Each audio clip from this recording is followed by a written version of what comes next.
Yanaenda, tulimisi mpira wa club wa Simba, Yanga, si ndio? Unarejea wiki hii. Kwa hiyo mambo yako fresh kabisa na international break ndo kama hivyo imeisha. Tutazungumzia lakini itakuwa sio heshima tuanzie chini, tuanze juu tushuke chini. Sio mbaya.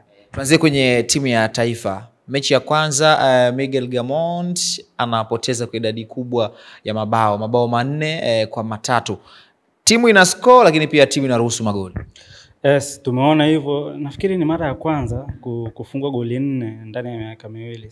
Sina kumbukumbu sawa, lakini nafikiri tangia Medi Morocco achukue timu sidhani kama alishawahi kufungwa 4. Kwa hiyo sio rekodi nzuri sana kuanza nayo kwa Gamondi na wasaidizi wake, lakini sio mbaya kwa sababu ni mechi ya kirafiki, ni sehemu mojawapo ya kujifunza. Na tukisema kwenye mchezo ule, nafikiri changamoto kubwa sana kwa Taifa Stars ilikuwa ni hawakujua kama game mpira wa miguu inachezwa kwa dakika 90. Wenyewe walichukua dakika 45 za kwanza, wakafanya kile kilichopaswa kufanywa na mchezaji, lakini pia hata kwa benchi la ufundi kwenye dakika 45 tu, lakini mpira ni dakika 90. Dakika 45 za pili mpinzani anachukua mechi, anachukua ule ubora wako wa kipindi cha kwanza wote anaufuta, anaweka wako wake kipindi cha pili na anamaliza mechi. Kwa hiyo nafikiri kwa sababu ni mechi ya kirafiki ni funzo, utachukua yale mapungufu, utawapongeza kwa yale bora waliofanya wachezaji, lakini kwa yale mapungufu utachukua, utayafanyia kazi na kuapproach mashindano makubwa kama AFCON. Ukifanyia mapungufu mengi ukayarekebisha, na maana ni faida. Kwa hiyo kufungwa kwangu mimi nafikiri imekuwa faida zaidi kuliko tungeshinda, kwa sababu tusingekosoana. Na ukiangalia mapungufu kwenye dakika 45, labda ubora kwenye dakika 45 za kwanza tuliona kitu cha tofauti kidogo. Medi Morocco yeye alikuwa ni kocha ambaye timu yake ni bora sana kiuzuiaji. Hasa kwenye kile kipindi alipotoka tu kuichukua, kuna mechi alienda kama 3, alikuwa anafungwa, kama ni kufunga goli anafunga goli 1, lakini alikuwa anatoka na clean sheets nyingi. Kwa hiyo nafikiri kitu bora zaidi ambacho jana Gamondi alianza nacho ni namna gani timu inakuwa mobile kwenye ikiwa na mpira. Ukiangalia zile dakika 45 za kwanza, unaona kabisa kuna namna timu kuna namna imenyumbulishwa ikiwa na mpira. Namna ambavyo hata muundo na uset, unaona wanatoka kwenye ile muundo kwenye makaratasi, then wanakuwa kwa namba kubwa sana kwenye nusu ya pinzani. Mfano kama jana ulikuwa uwezi kujua pia nafasi za wachezaji ni zipi, kwa sababu walikuwa wanabadilishana sana nafasi. Timu iko mobile, inanyumbulika kule mbele. Kama mfano jua kiwepo Kevin John, nyuma yake yule Tarin, Sopu pamoja na Mombwa, unaona kwanza kuna space wanagawana katikati ya mistari, mmoja anakuwa nyuma mshambuliaji kama namba 10, mwingine upande mmoja wa kulia, mwingine upande mmoja wa kushoto. Hawa wanacheza ndani sana, then wanawavuta wapinzani ndani, wakati Kapombe na Nazimbu wanapata nafasi kwenye upana wa uwanja. Hao ni wachezaji zaidi ya 5 kwenye nusu ya mpinzani. Then katikati timu ina control VIP possession, unaona Mabula pamoja na Novatus namna wanavyo connect hao mbele kwa kutumia zile triangles za pembeni. Nafikiri timu ilikuwa na mobile, ikiwa na mpira, pasi nyingi fupi za kuvunja mistari haraka kufika kwenye nusu ya mpinzani, ufanisi mkubwa kwa sababu pia walifunga magoli 2, wali create chances za kutosha. Nafikiri ilikuwa kitu positive sana. Nyuma Bakari pamoja na Job, unaona namna walivyokuwa watulivu. Ikiwa na mpira ilikuwa vizuri, na hata kukosa mpira unaona walikuwa na regain haraka, wanakuwa nao wao possession kwa muda mrefu. Nafikiri hiyo ilikuwa kitu positive, lakini kipindi cha pili nafikiri walizidiwa kwenye wapinzani, walifanya ile ongoing match analysis vizuri, walijua mapungufu yao. Kipindi cha pili tu ndani ya dakika moja tu kwanza ulikuwa unaona tayari kuna mabadiliko. Kwanza walishajua strength ya Taifa Stars ni kuwa na mpira. Hawaruhusu wawe na mpira, wana press, mpira unakuwa kwao, unakuwa kugombania. Then kwenye hiyo mipira kugombania unaona magoli yalivyopatikana. Magoli 2 yametokana na set pieces. Unajua kwenye set pieces kitu cha kwanza ni concentration, kitu cha pili ni wachezaji kujitoa kwenye mapambano yote. Kwanza wao concentrated well, yani wahakikishe kwamba kila kitu kinachofanyika wao wako nacho, then wapambanie mipira ya juu ya pili. Ukiangalia goli ambalo tumefungwa kwenye kona, ni mpira tu, second ball watu wanashindwa kupambania kwenye ile cross, second ball watu wanashindwa kupambania, badala ya kuclear sisi wanashinda wao. Mpira kwanza kashinda kipa, mpira wa pili badala ya walinzi kuclear wanashinda wao. Kwa hiyo nafikiri hiyo ilikuwa kitu moja wapo, lakini mapungufu mengine ambao walicheza nayo vizuri ni ile kipindi tulisema hawapi Stars muda na nafasi ya kuwa na mpira, si ndivyo? Kipa yetu kakosea, mpira wa kwanza wanashinda tena wao, then wanatufunga goli. Lakini unaona kabisa mapungufu mengi yalikuwa ni individuals. Kwa hiyo nafikiri ni kitu somo moja wapo zuri la kuchukua. Ahmad Ali pamoja na Gamondi najua wamepata sehemu nzuri ya kuanzia kuelekea AFCON, sio mbaya sana performance. Nini ambacho sasa master anataka ukifanya, kwa sababu ukiangalia pia master kadhaa ambao waliitwa hawakuepo, huenda labda kulibadilisha mpango wa mwalimu kwenda na approach tofauti, Lakini first half watu ni kama walifly wakahisi mechi imeisha, lakini second half mambo kama magumu.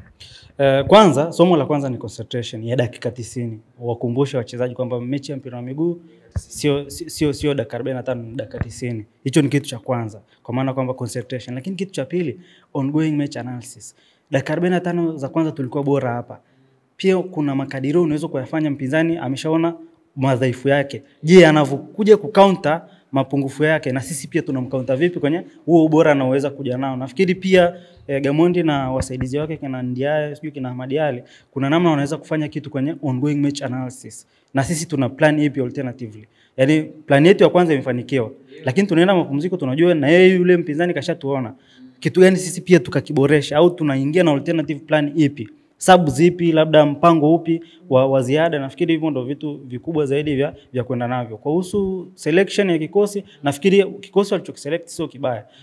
Japo pia kwa dakika 45 za pili tayari unaongoza 2, ulikuwa na uwezo kuongeza energy ndani kwenye dakika tu zile za mwanzo, baada ya kuona wachezaji wako concentration inapungua. Wachezaji waliokuepo ndani na waliokuepo nje watofautiana ubora. Kwa hiyo ukifanya sub ina maana umeongeza energy, kwa sababu kinachoingia na kinachotoka havitofautiani, isipokuwa na tofautiana kwenye energy, kwa sababu wale washacheza dakika 45. Kwa hiyo nilitegemea labda kuona sub za mapema ambazo zitafanya kitu kuwa bora zaidi. Mfano pale mbele nilitegemea kumwona labda Mwalimu au Popita mapema zaidi, nilitegemea kuona kina Idinado mapema zaidi ya ilivyokuwa, lakini nilitegemea kuona hata kwa viungo nione watu wanaingia mapema zaidi. Labda unaongoza mechi, kwa nini kati ya Gego na Nova, kati ya Sianani ya Mabula na Nova usimpunguze mmoja akaingia Gego? Nafikiri ndio vitu kama hivyo, waje na plan tofauti, waje na majina tofauti ambao wana energy tofauti, ndio kitu muhimu zaidi.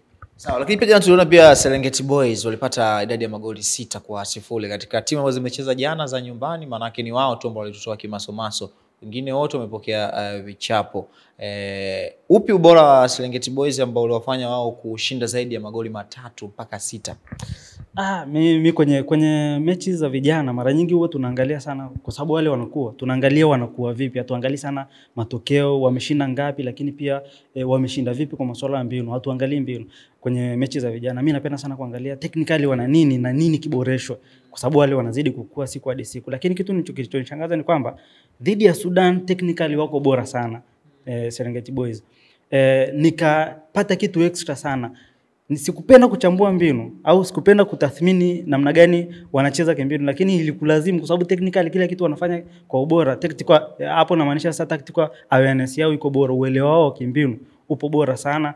Ni kitu ambacho nilikiona jana, technically wako bora, kwa maana kwamba namna wanavyopasia, namna wanavodribble kulingana na nafasi zao, uwezo wao wa kiufundi wa mchezaji moja moja uko bora sana. Kwa hiyo hapo kuna kitu tunakipata kwamba kwenye development level Tanzania kuna namna inakuwa, na ukiangalia idadi kubwa ya wachezaji pale ni wale wa TDS, ndio. Kwa hiyo nafikiri ni kitu bora zaidi. Na nikiangalia mfano kwa mechi ya jana, karibia kila kitu kilikuwa bora kwao. Mfano namna ambavyo kwanza wanacheza kwenye nafasi zao, lakini pia unaangalia namna wanavotimiza majukumu yao. Wachezaji wengi sana pale walikuwa wanajua wafanye nini. Mfano wale center backs wengi sana, mimi nilipenda sana kuwafurahia namna wanavyocheza. Mfano jezi namba 3 na jezi namba 4 pale katikati walikuwa wanajua moments zipi waanzishe build up kuanzia nyuma, waanzishe vipi, wapi wapasie vipi. Lakini unaangalia yule midfielder jezi namba 24 alikuwa anajua namna gani apokee build up kutoka kwa mabeki wake, anajiposition vizuri. Hiyo ni tactical awareness. Lakini namna anavochukua hiyo mali ni technical abilities kubwa sana.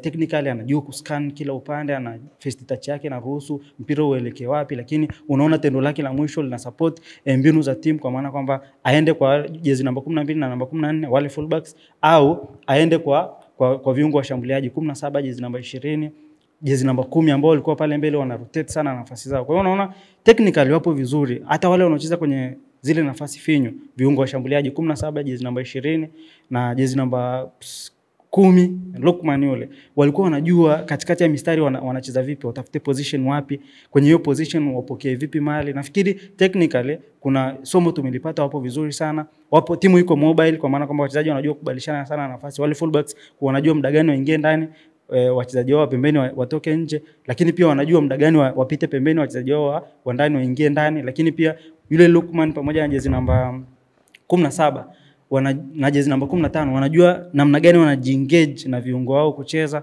Yaani nimeona performance nzuri sana, na ndo magoli yalipotokea. wakiwa na mpira wanapasiana haraka, wanavunja mistari ya uzuiaji ya Sudan, wanafika kwenye eneo la mwisho. Ufanisi wa kwenye eneo la mwisho ni wa hali ya juu. Kumbuka wamefunga magoli 6.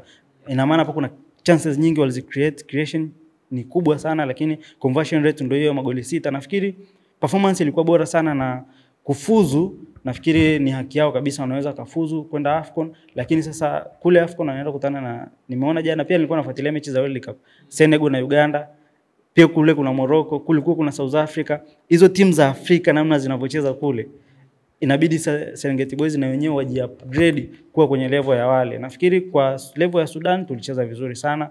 Nimependa sana pia hata sabu iliyoingia, alikuwa na Manuel anavaje namba 25, anacheza vizuri sana katikati ya mistari kama kiungo mshambuliaji, anajua namna gani ajiengage na washambuliaji, apokee mali kutoka nyuma. Good performance kutoka kwa vijana Elieneza na Gray Morris, kudos kwao. Upande wa JKT Queens, mechi ya maamuzi dhidi ya TP Mazembe, wanatangulia kama ambavyo walianza timu ya taifa kutangulia magoli mawili Taifa Stars. JKT Queens mapema pia nao wakapata goli, lakini TP Mazembe wakarejea mchezoni na kupata idadi ya magoli 4. Kipi ambacho kiliwafilisha JKT Queens jana? Kilichowafilisha JKT Queens nafikiri ni kama mechi ya kwanza walioicheza. Kwanza nafikiri ni selection ya mpango wa kucheza. Hicho ni kitu cha kwanza kwenye upande wa mbinu. Mechi ya kwanza na mechi ya mwisho kwangu mimi sikuona kama ni ile JKT Queens ambayo ni mizoea. At least ile mechi ya katikati waliocheza mechi ya pili ile. Na mechi ya kwanza walicheza na Gaborone United, mechi ya pili wakacheza na ASEC Mimosas, na jana na TP Mazembe. Hao wote ni mabingwa wa kanda zao. Mfano kama hao Gaborone ni mabingwa wa Kosafa, ASEC ni mabingwa wa wafu A nafikiri, lakini hao TP Mazembe ni mabingwa wa Unifac. Kwa hiyo unaona kabisa hao ni mabingwa wa kanda zao, ina maana kanda yetu ndio imeondolewa Sekafa, wametuzidi uwezo. Kwa hiyo kitu cha kwanza ambacho nilikiona, kabla ya kwenda kwenye mbinu, niende kwanza kwenye kitu ambacho kilikuwa kina affect zaidi game ya JKT, ni physicality. Utofauti wa hizo timu zote nilizozitaja mwanzo na timu za ukanda wetu ni kwamba wenzetu kwenye physicality wapo bora sana. Physicality ina vitu vitatu ambavyo unaweza kuvianalyze.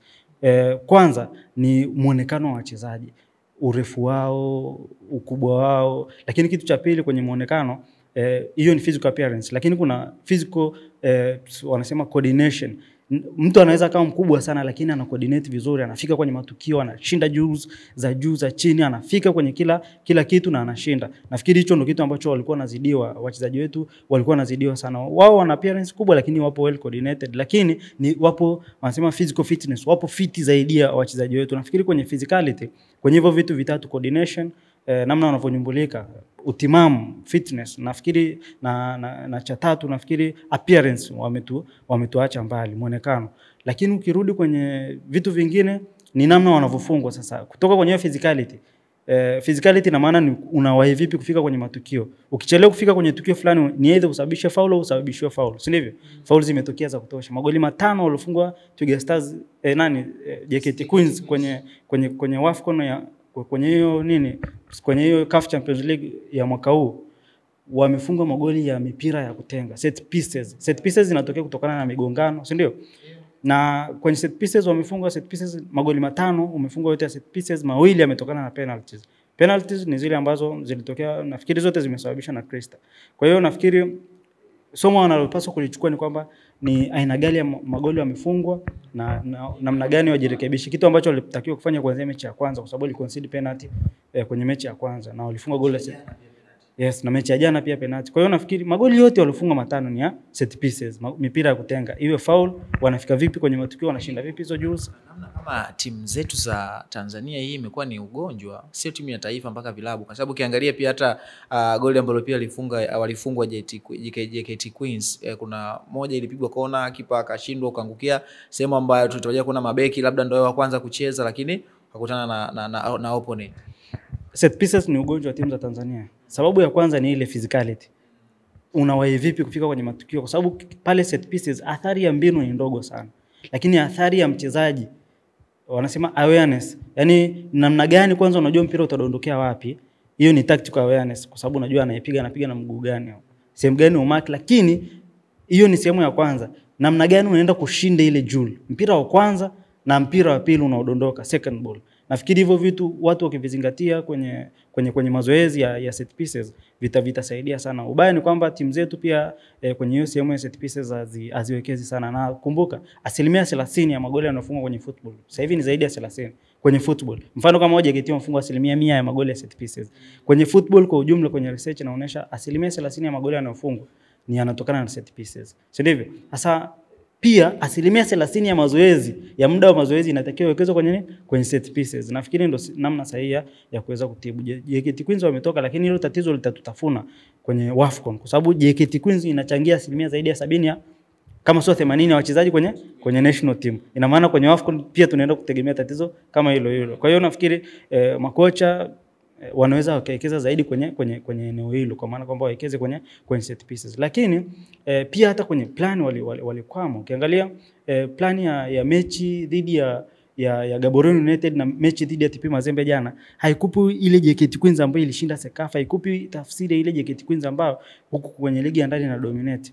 Tafsiri ipi? JKT Queens mimi nimewazoea kuona wakicheza na muundo wa watu 5 nyuma, 3 mbele na 2 mbele mwisho, kwa maana ya 5-3-2, ambayo hiyo ni bila mpira. Wanazuia vizuri kwa sababu wanakuwa na wachezaji wengi kwenye mstari wa mwisho, kwenye mapana uwanja ni ngumu wao kuwafikia, lakini mbele yao kuna wachezaji 3 na 2, na maana kwenye depth pia ni ngumu kuwafikia. Lakini kwenye hizo mechi mbili niliona JKT ambayo inaingia na watu 4, 2, 3, 1, ambayo kuna namna inaenda kubadilisha hata ile plan walioizoea, kwa maana kwamba namna gani timu inakuwa mobile. Kwenye mechi ya kwanza ndo walibadilisha hadi nafasi za wachezaji. Mfano kama Donisia Menja alicheza fullback, Anastasia Katunzi alicheza kama midfield. Of course kwenye mechi zote kacheza kama midfield, lakini Alia Fikiri ambaye sio creator mkubwa sana alicheza kama kiungo mshambuliaji kwenye mechi ya kwanza. Kwa hiyo unaona timu namna inavyobadilishwa plan, pia kuna namna inabadilisha hata wachezaji kuelewa vitu vingi ambavyo wamekuwa wamevizoea kuviwasilisha uwanjani. Kwa hiyo nafikiri ni somo wanaweza kulichukua, lakini sehemu kubwa sana ni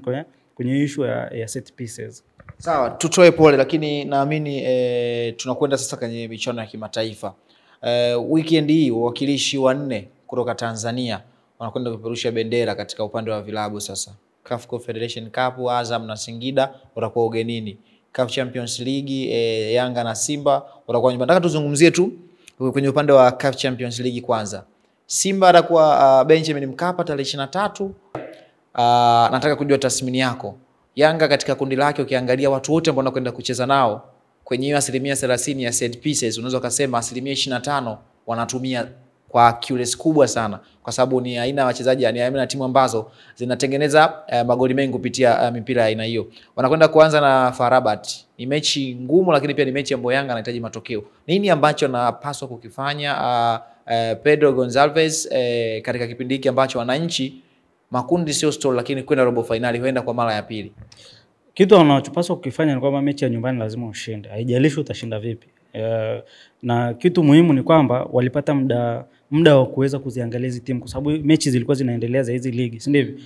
FAR Rabat walikuwa wanacheza, JS Kabylie walikuwa wanacheza, Ahli walikuwa wanacheza, si ndivyo? Wao walipaswa kuziangalia hizi timu zinacheza vipi, zinashinda vipi mechi zao. Ina maana hiyo ni opposition analysis. Then unaanza sasa kuwekeza kwenye uwanja wako wa mazoezi. Naweza vipi nikawazuia, naweza vipi nikawashambulia, kwa maana kwenye moments zote mapungufu yao yako wapi, madhaifu yao yako wapi. Wapa wachezaji hicho kitu, ina maana unaweza kwenda kuwasilisha vizuri au kwa accuracy kubwa zaidi. Nafikiri ni kitu muhimu sana kwenye huu ni muda wa opposition analysis, na kwenda kwenye wiki ya mwisho wanaenda kwenye uwanja wa mazoezi kuimplement kile ambacho wamekiona kwa opponent. Namna gani tuadhibu kulingana na madhaifu ambayo tumeyaona, namna gani tuwe bora wasituadhibu kulingana na mapungufu ambayo si tunayo, au na namna ambavyo wao wanacheza wakiwa bora. Nafikiri hiyo ndio sehemu nzuri ambao wanaweza wakaanzia, na muda upo.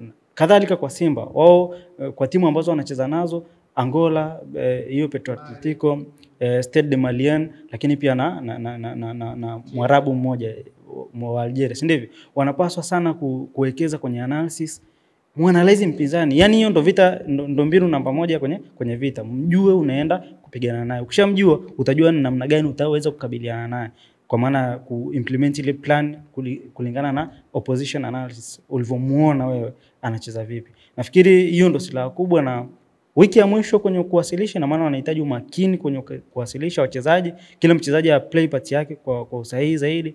yani kwenye Champions League kwenye hatua ya makundi, shinda mechi zako za nyumbani, ukusanye zile alama 9 kwa uhakika. Then ugenini katafute sare moja, ufikishe ile minimum point ambayo inakusaidia wewe kuweza kuwepo either kwenye nafasi ya pili au nafasi ya kwanza kwenye kundi. Nafikiri hicho ndo kitu muhimu zaidi. Tactically yani kifundi kuna watu ni kama wameitoa Yanga yani kwenye lile kundi, yani kwamba hawaioni robo finali kutokana na watu walioko pale. Wewe unasema? Mpira upo hivyo kabisa. Kuna surprise nyingi watu washai kuziona kwenye mpira. Simba sasa amesha kumaliza juu ya Al Ahly, si ndio? Na Simba yes, na wakati Simba anamaliza juu ya Al Ahly kwenye lile kundi, kipindi kile Simba alikuwa underdog wa kundi. Alikuwa kwenye pot namba 4, si ndio? Yanga wametoka kwenye pot namba 3, si ndio? Kwa hiyo namba 2 this time, si ndio? Kwa hiyo nafikiri kitu ambacho watu wanapaswa kuwa nacho makini kwamba kwanza mpira unachezwa kwenye namna nyingi. Kitu cha kwanza ni namna gani unamjua mpinzani wako na unaenda kumapproach. Kitu cha pili, surprises kwenye mpira obvious huwa zipo, ambao hiyo mimi siitegemei sana, lakini nategemea sana namna gani umejiandaa kumkabili mpinzani wako asikudhuru wewe umdhuru. Nafikiri hicho ndo kitu bora zaidi. Al Ahly tunaona kila siku, ina maana ukishamjua anacheza vipi, namna ni rahisi kukabiliana naye. Nafikiri hicho ndo kitu bora zaidi. Wachezaji wacheze kwenye ile maximum point yao. Kila mchezaji awasilishe kama hatakuja kucheza tena kwenye maisha yake, kwa maana kwamba kila kitu ninachokifanya kiufundi kiwe sahihi, ninapasia sehemu sahihi, ninakimbilia sehemu sahihi, kwa maana movement na positioning, hiyo ni tactical awareness. Lakini pia kila anachokifanya kiwe kwenye concentration kubwa sana, umakini unahitajika kwenye mechi kama hizo, kwa sababu ukilose concentration kwenye mechi kama hizo, ukiondoa tu umakini kwenye kitu kidogo, ndio hicho kinamaliza mechi. Kwa hiyo nafikiri ndio sehemu kubwa ambazo wanapaswa kuangalia sana. Mimi siamini kama ubora wa zile ranking, wa zile CAF ranking ndio unaenda kumaliza magrupu hivyo. Hapana, anayejiandaa vizuri ku approach mechi anaweza kumaliza vizuri. Yep. Shukrani. Asante sana Mohsen Kimonja.